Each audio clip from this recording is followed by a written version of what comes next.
Wake up, smell the coffee. It's happening. Have you spoken to Trump about this? Milking our cows, collecting the eggs, getting the veg, fruit to feed the nation. Hi guys.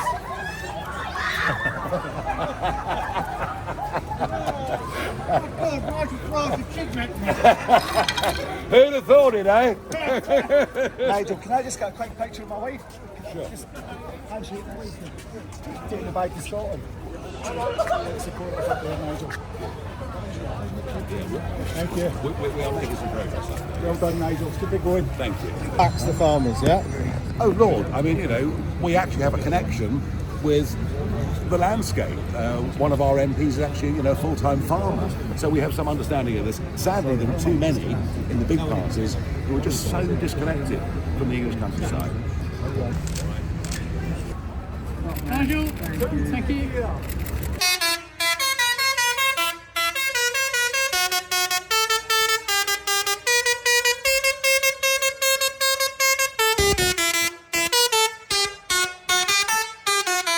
Instead of the government, wake up, wake up. You're going to lose an awful lot of seats in those rural areas, and you've won them in most cases with the slimmest of majorities. And what do you think of do you think the government are listening since the last protest as well? Not yet. Not yet, which is why the campaign has to be persistent, has to be in every market town, especially those that have got new Labour MPs. And you think he'll listen? Do you know something? If they really think that these policies will be seen by a broad public as an attack on the English countryside, as an attack on the small, as being in favour of giant American corporations, and the British public wake up to that, we can get change. Won't happen quickly, but we can get change. All right, Thank you very much. Mr. Farage, about Daily Mail here. Hello. There seems to be a lot of buzz around here. Second big protest, but for how long? Morale's high at the moment, but Labour don't seem to be changing their tune. Not yet. You know, getting victory in campaigns like this does not happen overnight. It's got to be a persistent campaign. London's one thing, and it's visual, and we're in Whitehall. But what this needs to be is in every market town that is now represented by a Labour MP. About 100 seats are now represented by Labour MPs in rural constituencies, nearly all with the narrowest of margins. And I think if the farmers keep their peaceful, that's important, protests up, if we can get the small businesses to start speaking up, because family-owned small businesses, similarly, going to be affected by many of these changes, get the public on side, and you'll start to see in a few months' time a lot of Labour MPs panicking. And how long do you think the farmers will be able to sustain these types of protests, both here in London and across the country? Oh, I'm not even sure it's even started yet. I think this is something that is going to grow and grow and grow. And yeah, you know, if you live in the middle of, middle of Lancashire, coming to a demo in London is really quite a tough gig. But it's not too difficult in a market town near you. Mr. Farage, thanks so much. Thank you. Well, keep going. Keep going. You know, I mean, these are small family farms. They've been in the hands of some of these families for centuries. In some cases, they've husbanded the landscape. They've made sure we have a good ecosystem. And I actually think the more they do this, the more the great British public will be on their side, and therefore the more political pressure there is on the government to say, look, we probably have got this wrong. You know, the levels at which we've started these taxes are simply too low. So I actually believe this campaign can win, but it'll take time. So what can reform do for it? Well, I'm here partly as reform, but even if I wasn't in reform, I'd be here anyway. I've come and supported all of these rural demonstrations over nearly 30 years. There is a terrible disconnect between the political class sitting inside that building in Westminster and the farming communities, the fishing communities, the more traditional parts, perhaps, of our landscape, and perhaps, you know, having a parliament full of middle-class people with nice degrees from Oxford University is a bit of a disconnect with the real world. Thank you. Okay. I've always lived in the countryside, where I live on surrounding by farms. They're all here today, and they're all small farms, they're family farms, and the result of these tax changes may be really good for big American corporations who want to come and buy up our land, but for our traditional landscapes, for our families that in some cases have husbanded this land for centuries, what is being proposed really is a disaster. And I think the Treasury have got their sums wrong. And I believe that protests like this and what's happening today in Wales, in Scotland, in Yorkshire and elsewhere, you know, given that Labour now have 100 seats in rural areas, I think if they start to feel the pressure of this, the farmers are persistent, we need the small businesses too to start taking part in this, because family small businesses equally affected. I actually think we can get change. It won't happen overnight, but I believe we can get some sensible modifications to these tax proposals. Are you hearing lots of anger from farmers? Yeah, well, I think fear more than anger. Genuine fear. I met a farmer in Clacton the other day, he was literally in tears. This is our life, and yes, in theory, we're rich because of the land we own, but we don't want to sell the land to some giant corporation. We don't want the money. We want this way of life to continue for our children and their children after them. And you know, all over the world, the British countryside is admired as being a beautiful place, chiefly because families, some big, most small, have husbanded that land for centuries. Message to Keir Starmer and Rachel Reeves. Wake up, smell the coffee. It's happening. You're going to lose all 100 seats in those rural areas unless you change these rules. That's the message. Right, thank you, Nigel. Do we see the sign So true, sir. Brilliant, thank you. The comprehension of what food is or where it comes from, no understanding of what the English countryside of them is somewhere they drive through and think it's muddy and a bit wet. Well, you know, and so there is a real disconnect that is going on. But I believe that there is a silent majority of people in Britain who do understand this. And you know what? If Labour think they're going to lose those 100 seats, we will get a change. Nothing about this industry, they know everything about keeping their jobs. Yeah, and there's certainly a very strong community, what I've realised in the last few weeks, the farming community. There are disparate groups leaping up here and there now. I think they have to be careful. I spoke to Holly Harrison earlier. We have to be careful that there aren't too many factions within the farming community and that they can remain cohesive with a clear vision. Do you think they're going to be able to do that? Do you know what? In some ways it doesn't matter, because you've got, for example, huge estates in Lincolnshire, parts of East Anglia that are producing vast quantities of barley, where land is £25,000 an acre. And equally, you've got Welsh hill farmers, you know, on much lower capital bases, with a different series of interests, yet within the same community. And frankly, if all of those groups had their own voice, provided with some degree of coordination, it doesn't bother me at all. Okay, well, great to see you this morning, Nigel. I'm going to let you go.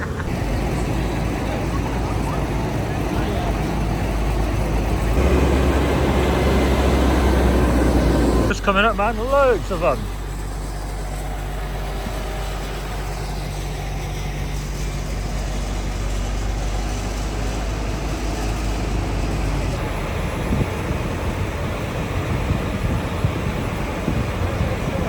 So it's nice to get out. Yeah, exactly. Your money arrived. Yeah. Reading your sign. Yeah. What's happened? What that? Your sign on the front. You say it's. Well, that's what's going to happen. Is it? Yeah.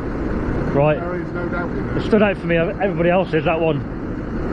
That's what's going to happen. I mean, that's what I'm facing. So Really? that's You have to close it down. Let alone the next generation behind me. I mean, it's Wow. it's nigh on impossible for me. Every another passes on, and it's next generation impossible. So now it's just not worth doing. Get to the point where Really? you've got to stop, haven't you? So you're either going to go on or you've got to stop. And Right. at this present moment, you know, it's just like you feel stunned. Yeah.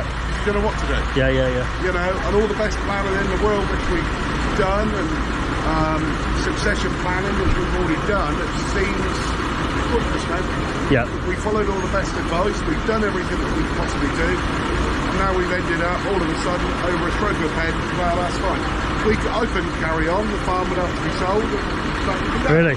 Yeah. So that'll end 5 generations of work. Yeah. You know, and that's what that represents, really. So Not good, is it? Not good. Okay, thanks for that, and hopefully it doesn't go that way for you. Hopefully it goes. let's hope so. Hopefully We've got they to keep change. the pressure on. Yeah, that's it. We've got to keep the pressure on. We don't want to stop farming. We do it because we love it. All of this is done through love and passion. You know, it is a job like no other. Nobody's earning big money. All this equipment and everything, we're all financed to the hilt to buy it. Right. But we need it to do the job. You know, we've increased our size to stay cost effective, which is what was wanted. Yeah. Well, we've done that to be detrimental now. Right. Of course. Yeah. If Now we you've got. stayed with 10 acres and a little farmhouse, well, that would be well over $1 million anyway. I don't care what the land's worth. It's not us who's made it valuable. The rest of the world has wanted it and made it valuable. Right. You know, Yes. the people who want to build on it, the people who want a pony paddock, all those people have, you know, increased its worth. And, you know, that is a major issue, really, but I think this is the last straw. There's only so much more farmers are going to take. Yeah. And we have reached that, you know, fertiliser taxes, the VAT on the bloody pickup trucks, you know, it's all there stopping your progress. All we want to do is grow food. That's all we want to do is feed people. You know, we're not... Everybody needs you, don't they? 3 times a day. Yeah. 3 times a day. But they don't realise it. 4 sometimes. I've had supper too. But Do you have a farm shop? no, we don't. We don't. But I could... I'm asking a few just see if they've got one and. Yeah, no, we used to, but it's difficult. Right. It's difficult. It's Yeah. because you have business rates to pay on them. And the business rates are as much as what they are for Tesco's and Sainsbury's. We can't Ah, so compete. it's not much better then. It is hard to Yeah. sell your stuff direct to the public on the quantity you need to. Right. We produce all grain, and I can't go to a farmer's market with 3,000 tonne a week. You know, I have to sell to people like Ovis and people like that. The big boys, yeah.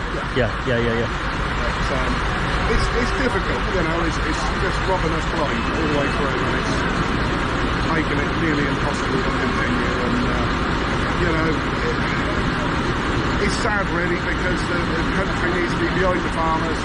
Yes. Food security is a massive issue for us all. You know, look what's going on in Ukraine. Look at the best areas of what's going on. You know, and that was the breadbasket of Russia once upon a time. And Yep. look at the mess going on there. But you know, we produce good stuff to the most excellent quality guidelines. There is no better food in the world produced than it is in the UK. But unfortunately, Yeah. Starmer's. the man down there, Yeah. he ain't got any idea. He ain't got a clue, has All he? we want to do is sit down, let's talk about the figures, let's look at it. I don't want to rip anyone off. I'm not in to sell anything. I want to keep it, you know. I don't want to sell it. We're not cashing in. And if we do cash in and sell some for building, we're going to pay capital gains tax on it anyway. So Yeah. I paid all my taxes. I paid what little income tax we make. We don't make very much money because all our money goes back into the business to keep this cycle Of course. going. Yeah. You know, we don't have holidays, we don't have anything fancy. We work bloody hard, and I'd have more meals in that traffic cab than most people have at home. You know, we're not home. I leave in the morning at 6 a.m. I'm not sometimes home at 2 a.m., 3 a.m. Wow. Sometimes I don't come home. Yeah. Sometimes I stop for an hour in the corner of the field, you know. You got to do what you got to do, right? Till it's done. That's the Yeah. work. Not moaning about the work, we love working. We all love it, you know. We wouldn't do it otherwise, would you? No, we'd have to love it, otherwise we wouldn't do it. Let's hope this gathers some momentum and we can... Big turnout today, though. Massive. Loads of tractors here. Massive. Hopefully they listen. Very impressed and very touched by, there's a lot of people that have come, and the support on the way in is just amazing. A lot of support, yeah. Just amazing, and it touches that. I don't think anybody who lives in the country is against the cause. They can't be, can they? I think so. The trouble is, they all see you as wealthy farmers, some people, but you might be in assets, but you're very cash poor. You really are. Yeah. You know, people don't realise. Of course not. But never mind, we'll see. Where's everyone gathering, Liz? Thank you very much. Good luck. All right. Appreciate Take it. one. Well done, Thank mate. you. Thanks.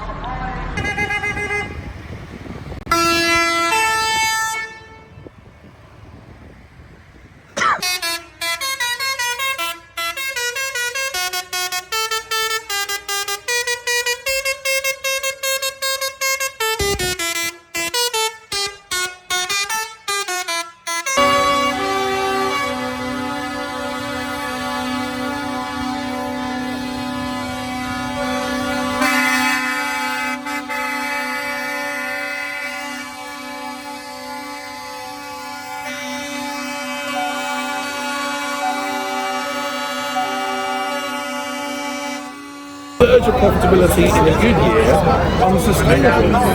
Now look, I really hope that they listen to these people. This is not a traditionally angry group of people. Farmers tend to be quite calm people. They are really scared. And they're scared because of their future. And either the Labour government listens now and changes the policy before it's too late, or they're going to have to reverse this policy at some point in the future after the damage is done. And I think that fear extends also to the British public who know who is going to buy these farms and this farmland, and they feel it's going to be snatched up by massive American transnational corporations who won't have the best interest of this country at heart. Are you aware of that? Do you think Keir Starmer is aware of how many British people are awake to that phenomenon? Well, the perverse irony of this policy is that it was designed to go after wealthy investment farmers rather than small family farmers. What it's going to do is it's going to push family farmers out to the market, and that land will get bought up either by big international investors, exactly the people that the government said that they don't want to incentivise, or it will go to non-productive uses, and we'll lose that land forever. Neither of those is an outcome that's good for the British people, and it's all because of the stupid, thoughtless decisions made by the Labour government. Okay, Jeff. Thank you.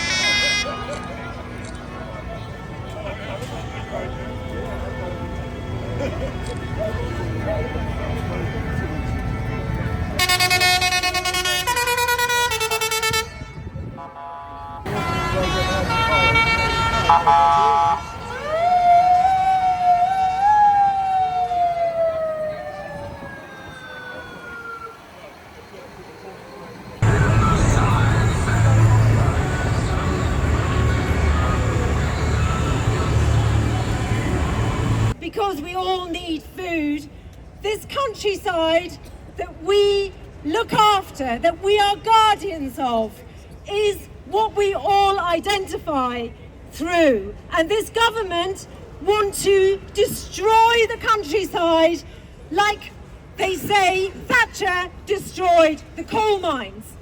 But I promise you, I give you, all of you farmers today, my absolute pledge that I will fight every step of the way to ensure that we're still here and Keir Starmer and Rachel Reeves are gone.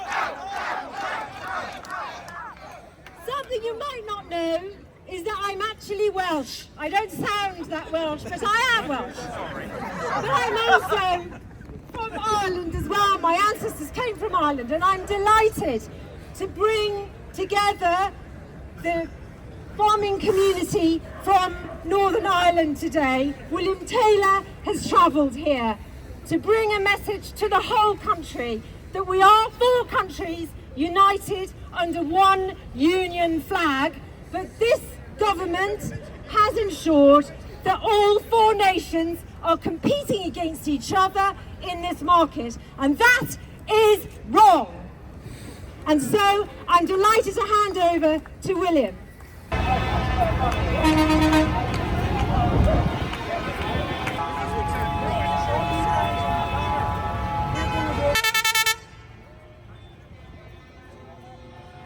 It's their futures, it's their futures. That's why we're here today.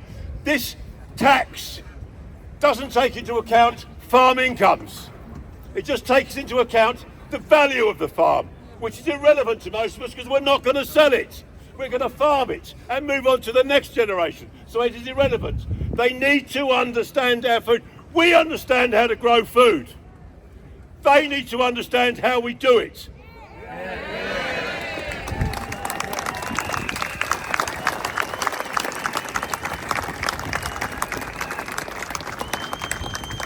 We're not militant people. Hang on, let me finish, please. We're not militant people by nature, but we are very tough, very resilient. That's why we do the job we do, because no one else would. Listen, Mr. Starmer, if you do not have a rethink of this ill thought out budget, things will get worse. We could bring this country to a standstill in minutes. You've only got to see the kit that we've got here today. The police, the army, no one can stop us. If we wanted to stop the country, we could do it. We don't want to, so listen to us before we have to. That's what we're asking.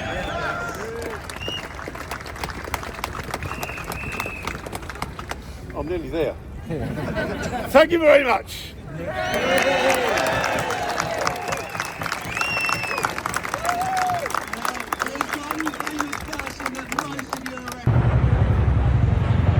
Where's that going?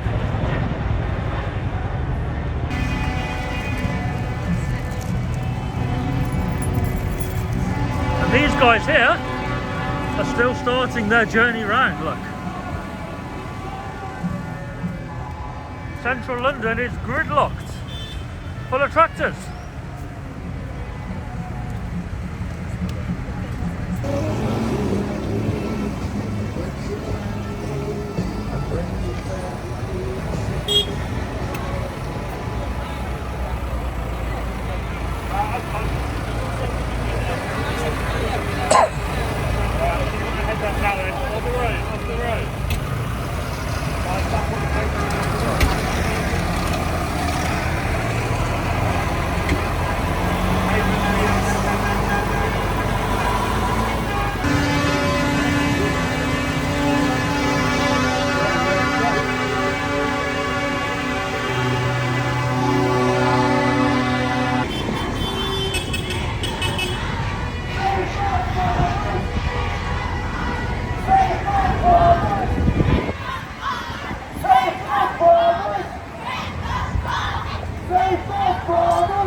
Crazy amount of tractors, that is.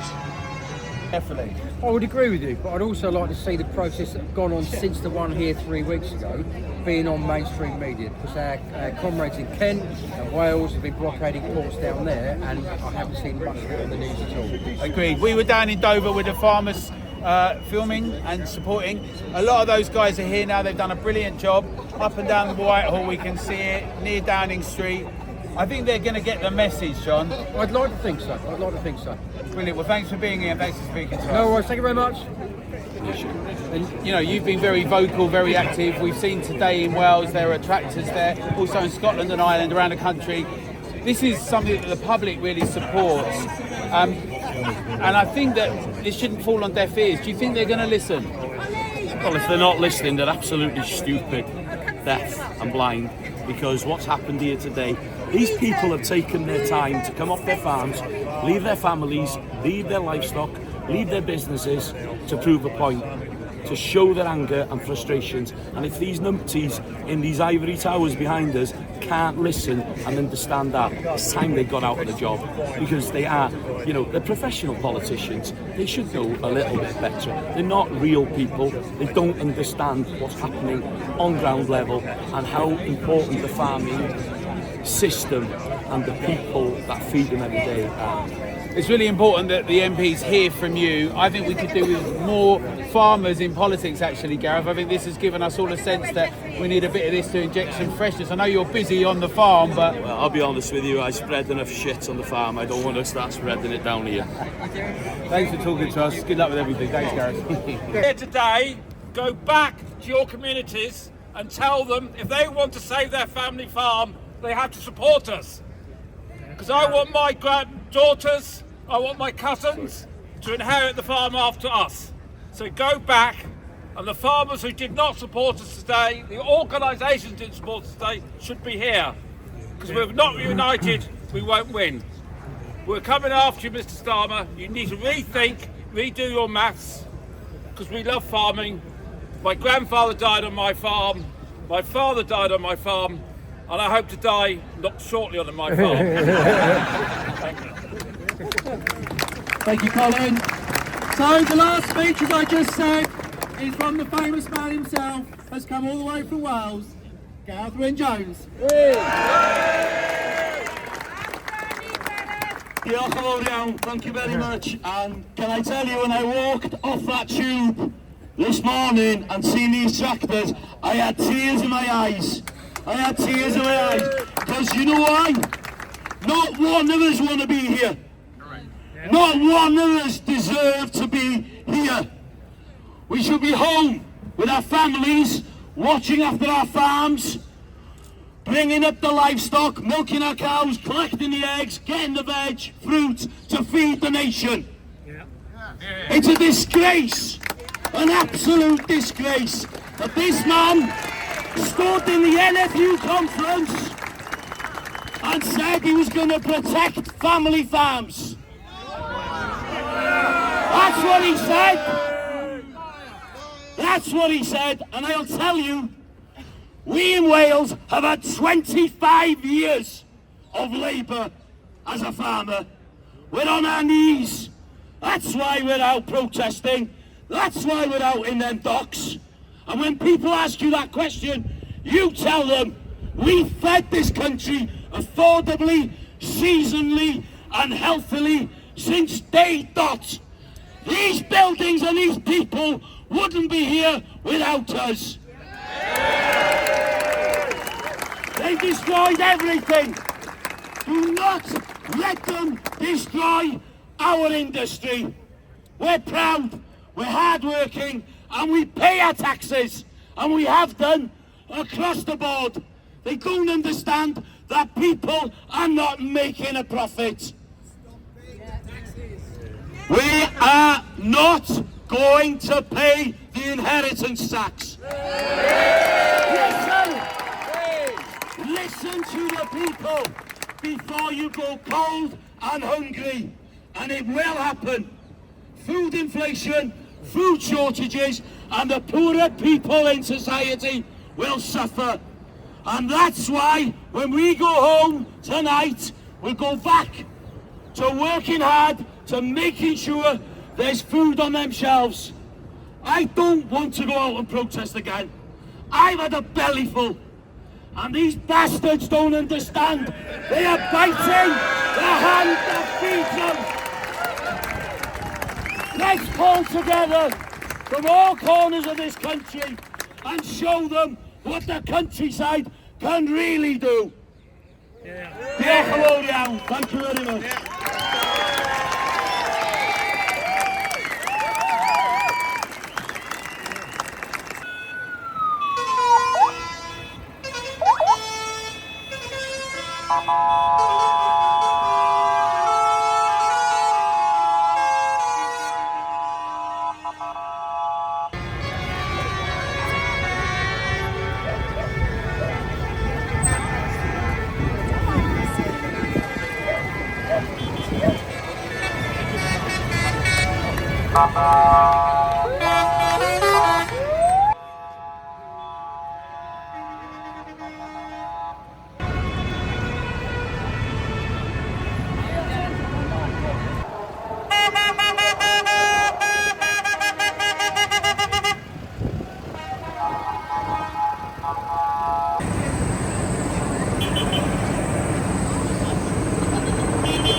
tractors? How many tractors? 300 to 400 apparently. Yeah. So the other guys are now over there, they've completed it, and these guys are just starting, right? Yeah, maybe. Yeah, I'm not too sure what the route is. Ah. If it was over there, but yeah, 300 to 400. It's a lot, isn't it? Very loud. It is loud.